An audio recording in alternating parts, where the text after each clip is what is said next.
ఒకేసారి ఒక పెన్ స్ట్రోక్తో ఈ రాష్ట్ర చరిత్రలో 12 అక్టోబర్ 2023 తారీఖున ఈ రాష్ట్ర ముఖ్యమంత్రి గారు 7,43,396 ఇళ్ళు ఓపెన్ చేశాడంటే కట్టి, అది పరిపాలన అంటే, అది పేదవారి యొక్క స్థితిగతులు పెంచటం అంటే.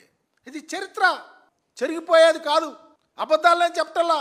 ఈ రాష్ట్రంలో పెన్షన్లు 30 లక్షల దగ్గర ఉన్నాయి. జగన్మోహన్ రెడ్డి గారు ముఖ్యమంత్రి అయిన తర్వాత ఈ రాష్ట్రంలో పెన్షన్లు ఎంత ఇచ్చారో తెలుసా? 66,34,742 పెన్షన్లు ఈ రాష్ట్రంలో జగన్మోహన్ రెడ్డి గారు 30 లక్షల నుంచి పెంచి ఇచ్చారు. మీరు ఎంత ఇస్తున్నారు తెలుసా? 5 లక్షలు తగ్గించి కట్ చేసి పెన్షన్లు ఇస్తున్నారు ఇప్పుడు. ఇది మోసం కాదా? ఈ మధ్యకాలంలో చూశారు మీరు, దివ్యాంగులకు 1,00,000 పెన్షన్లు ఆపేస్తామని చెప్పి నోటీసులు పంపిస్తే మళ్ళీ వైఎస్ఆర్ కాంగ్రెస్ పార్టీ ఆ దివ్యాంగులను అడ్డం తీసుకొని రోడ్డు మీదకి వెళ్ళి కేసులు పెట్టించుకొని యుద్ధం చేస్తే ఉన్నప్పుడు ప్రస్తుతానికి వదిలేరు.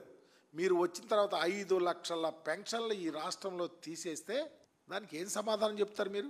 ఇంట్లో ఎంతమంది ఉంటే అంతమందికి తల్లికి వందనం ఇస్తారని చెప్పారు. 15,000 రూపాయలు ఇస్తారని చెప్పారు.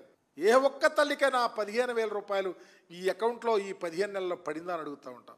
7,000, 8,000, 9,000 అది మేము ఇచ్చిన ఒక్కళ్ళకే.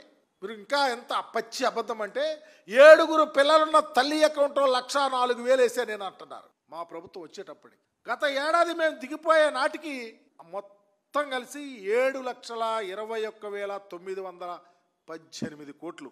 అంటే కరోనాను కూడా అధిగమించి, అంటే మా హయాంలో ఏటా అప్పుల సగటు రేటు 13.57%.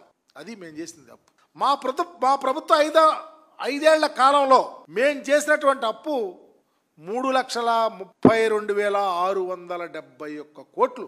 మా 5 ఇయర్స్ టెన్యూర్లో మా ప్రభుత్వం చేసిన అప్పు 3,32,671 కోట్లు. కానీ చంద్రబాబు నాయుడు గారు కేవలం 15 నెలల్లో చేసిన అప్పు ఏకంగా 1,91,361 కోట్లు, దగ్గర 2 లక్షల కోట్లు.